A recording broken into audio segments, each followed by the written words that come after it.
Yan, isang pagpalang araw po mga kabente, mga kalingap. Yan po. Yung pong araw ay nagbisita po kami dito sa taniman namin nila Rubilin. Ito na po yung tanim namin na sitaw,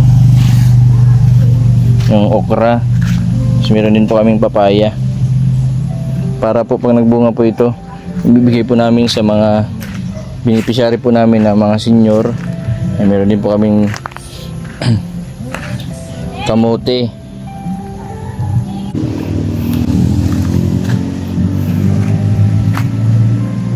Yan, meron din po kaming tanim dito na upo. Yan. Ang tuwing hapon po binibisita namin nila Reggie tapos nila Rubilin.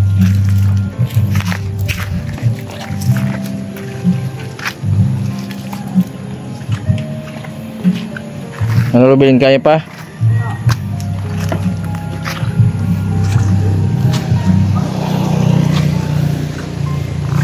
Kumusta yung tanim mo na okra, tumubo?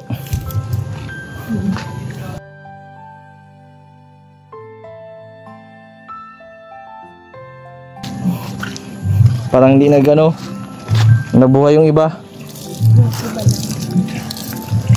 May mga pamain po baga na kapag mainit daw po ang kamay, mahirap daw po makapatubo. Sino nagtanim yan? Ay, ikaw nagtanim? Hindi. Nagtubo.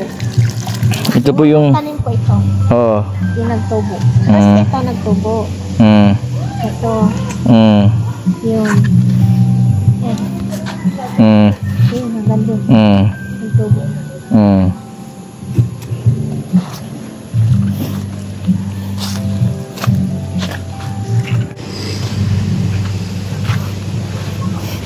Yan, meron pa pala dyan sa labas.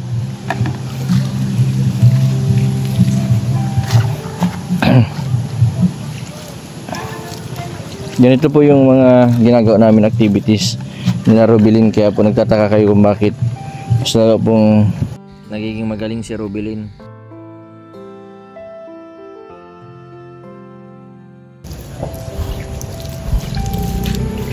Rubilin, bakit kailangan hapon-hapon diligin? Para magbunga ng maganda. Para mabuhay Parang tao lang din. Ang tao baga kailangan kumain para mabuhay. Ganon din sa halaman. Kailangan din yung pag-aalaga kasi pag hindi mo yan nalagaan ng maayos, hindi mo yan lalaki ng maayos, hindi yan mabunga ng maayos. Parang sa anak lang Rubilin. Pag pinabayaan mong anak mo, minsan napapariwara kasi di mo na halaga ng maayos napapabayaan.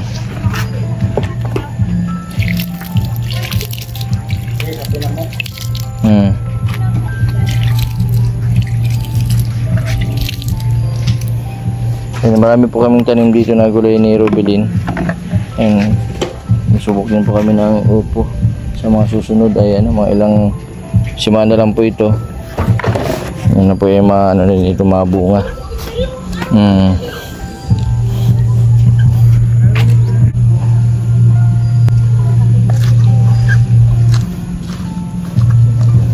Sitaw, kailangan itong na po dito, isabit na dito sa kabila para dito na po gumapang. Ito din.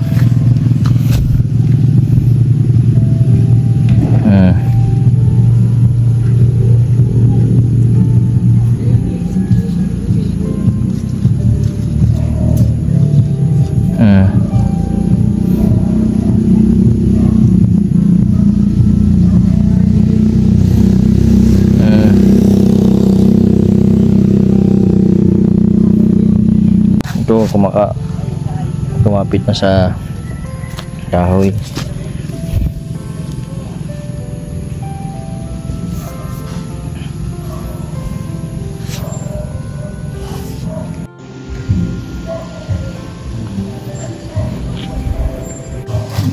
Yan po, dito po na i-give si Rubilin. Yan ang pandilig.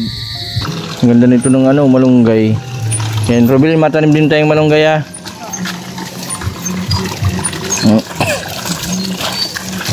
Na nakikiigib lang muna po kami dito at wala pang tubig dun sa tinataniman namin. Rubilin, kumusta ang pakiramdam mo?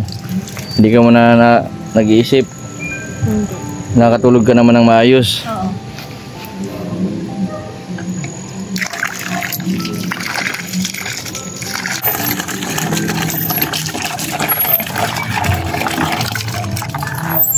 Ako naman, magbumba. Ako naman. Ay, ikaw na lang. Magpapayat ka na pati. Exercise. Kailangan din po yung may mga depression na mga kababayan po natin, lalo na yung mga tinulungan po ng Kalingap. Kailangan po may mga ganito pong activity. Kahit po paano ay may nalilibangan. Katulad nila Casey, Jigs. Yan na sila Charmaine. Sila Charmaine ay hindi pa gaano magaling. Rubilin, next week may injection ulit. May gamutan na naman po sa susunod na Friday. Sana ituloy-tuloy po yung pagaling ni Rubilin. Sana huwag kang paraisip pa. Kasi pag nagparaisip ka na naman, baka bumalik ka na naman sa dati.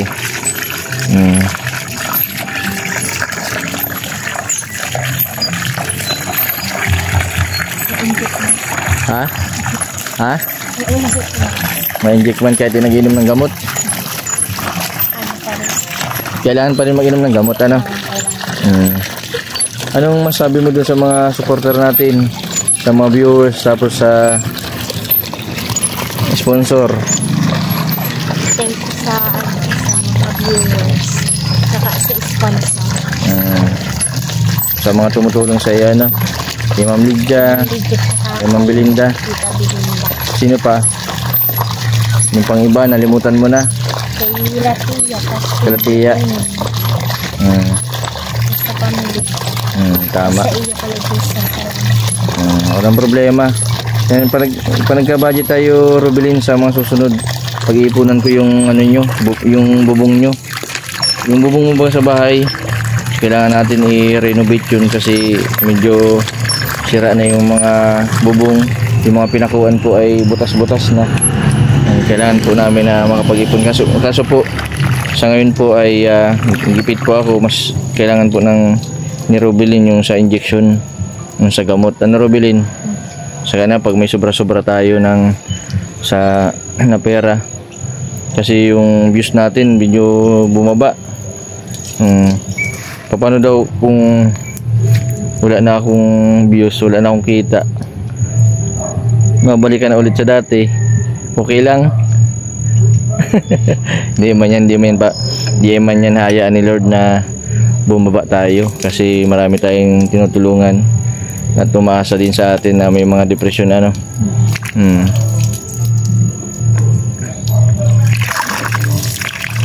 Okay na, puno na. Ako na lang madala.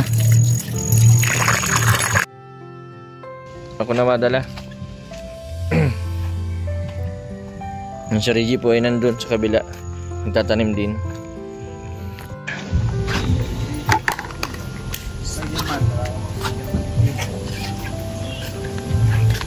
Ito na yung mga tanim po namin na kamote. Tapos ito po yung pinunla po namin na ito pichay. Tapos ito yung kamatis.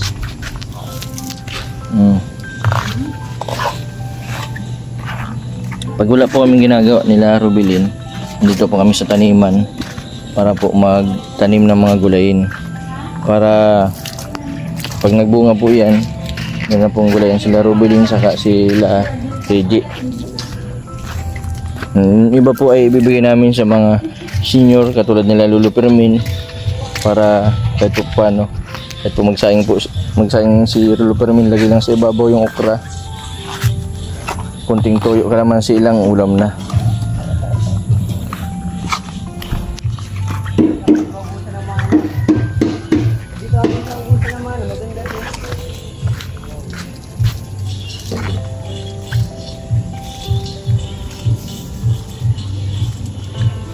Napakasipag po talaga nito ni Rubilin. kahit hindi mo siya utusan. Yan, mas gusto daw nga po na ganito, may tinataniman. Isa po nakamukmuk lang daw sa bahay. Ano, Ruben, pahinga ka muna. Ano kaya pa? Rubilin, ang teknik para tumaba yung tanim, kailangan kinakausap din yan. O nga, yun ang sekreto. Yung natin yung okra, taba no? Sana magbunga ng malalaki para may pang-ulam tayo.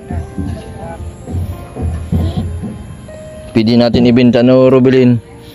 Itinda mo dun gala, no? Sa tindahan ni Reggie. Nandito, hindi nabuhay yung pinula po namin na ano. Yung dito, talong. Tapos ano. Ito, ano din ito ay. Pichay din kasi din buhay ko ng ano. Sabi ang lakas ng ulan nung nakaraan.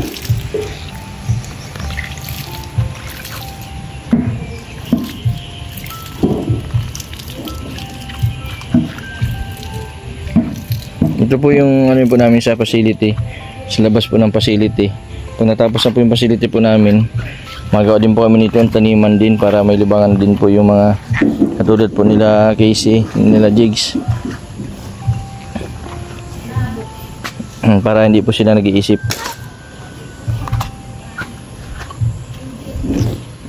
A few moments later. Yan po si Reggie. Reggie, nasan si Rubilin? Ah? Naghahanap ng pako. Ay, naghanap ng pako. Grabe ang ano, mga halaman, mga tanim natin, ano, marami nag-aalaga. Sana all. Mga 2 weeks lang yan, Reggie, may mga ano na yan, may bunga na yan. 2 to 3 weeks.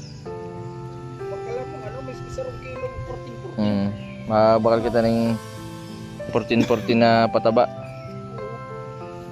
Yung mura lang si papayas oh. Si papaya. Mulay orange pati lamang kayo. Ay, maganda. Ngali itong ano ay. Ngali ito naman sa ano. Ilalagay ko dyan sa gitna. Ay, si ano ta?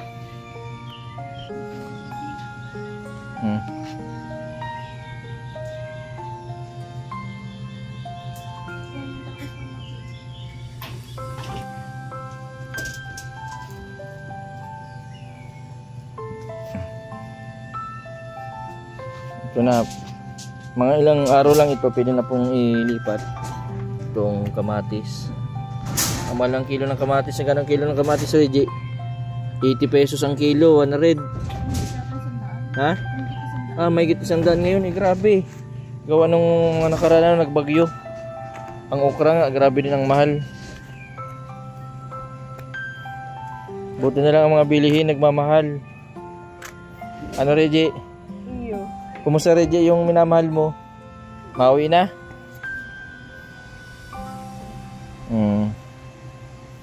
Si Reggie po, ano yan, single. Naghahanap po ng jowa.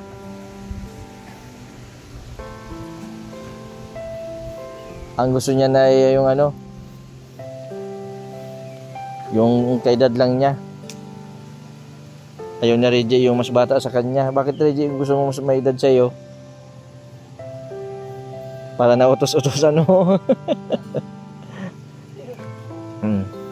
Di na daw po siya mag-asawa para mabantayan niya po si Rubilin. Grabe ang pagtataga nito ni Reggie. Mas pinili na alagaan si Rubilin kaysa dun sa pansariling kaligayahan. A few inches later. Yan, hinahanap ko po si Rubilin. Nandito pala sa unahan, naghahanap ng mauulam, naghahanap ng damo. Rubilin, anong hinahanap mo? Pako, pangulam. Anong magandang luto dyan sa pako? Nga ginataan. Hindi pwedeng sinabawan. Gisa. Nilaga. Pwede hindi. Hindi pwedeng nilaga. Yun yung pinsan ni Rubilin, no? Yung pamangkin ni Rubilin. Pinsan. Tapos ito yung mga pamangkin ni Reggie.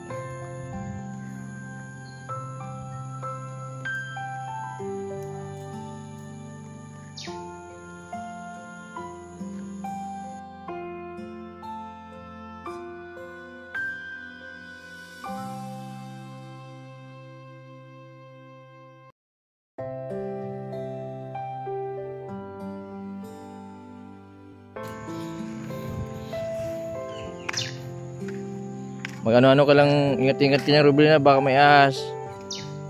Buto na lang po at naka si Rubilin, naka pants.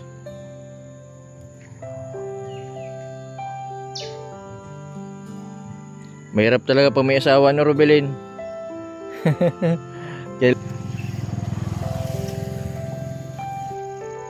Rubilin, pwede ito? Ito. Ano ang pwede? Patingin daw.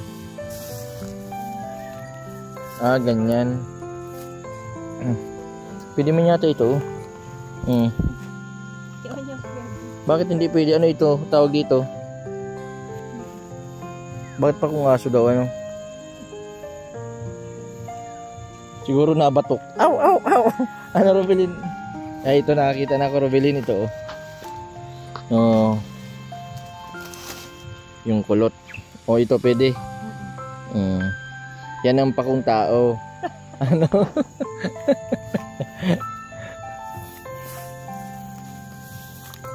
Pakong tao, pakong aso. Rubilin, pakong tao.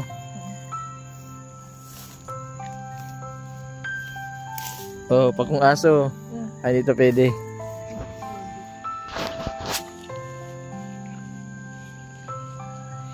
Tara na, Rubilin. Sipag ng mga pamangkin ni Rubilin, no? Ang tamang-tama po, pag walang pasok, nandito sila sa inugan. Hindi po sila may-ari nito, nakikipakulang po sila. Pag mga ganito po, ayan, no, okay man lang po na mama ko, kasi ito pong pako ay natubo na lang po sa kung saan. Hindi man po ito tinanim. Okay man lang po yan na maghanap ng pako.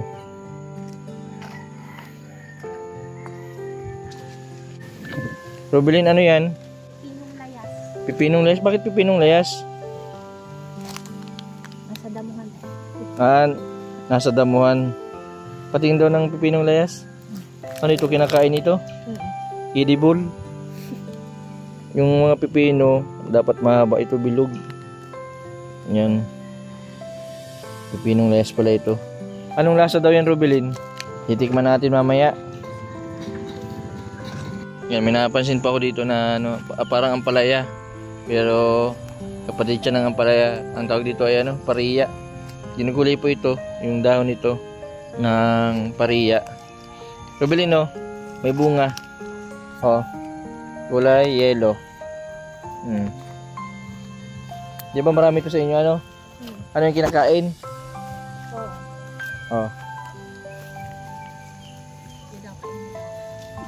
May pula. Manamis-namis, ikaw tingnan mo.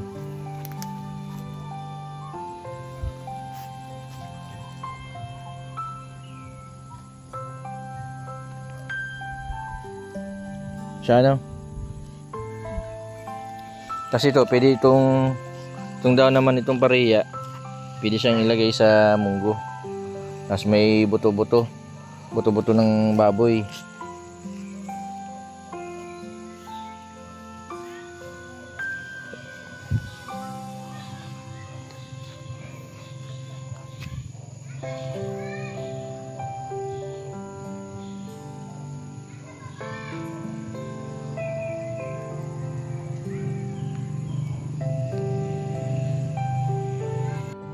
Grabe yung naani ni Rubilin, oh.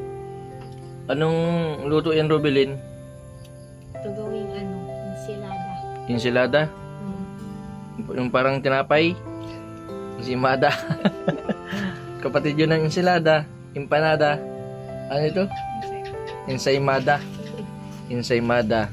Yan po si Reggie. Reggie, ayos ka lang dyan. Kumakain po si Reggie ng mais. Sasakit yata ang tiyan natin dito. Grabe ang rami. Ito pong bako po masarap po itong gataan na may tabagwang.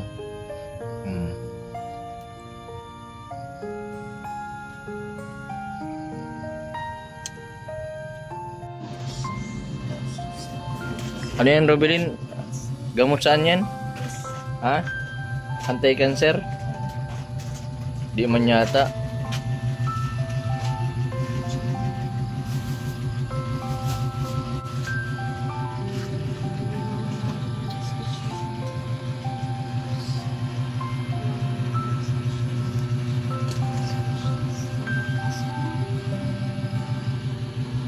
The next day.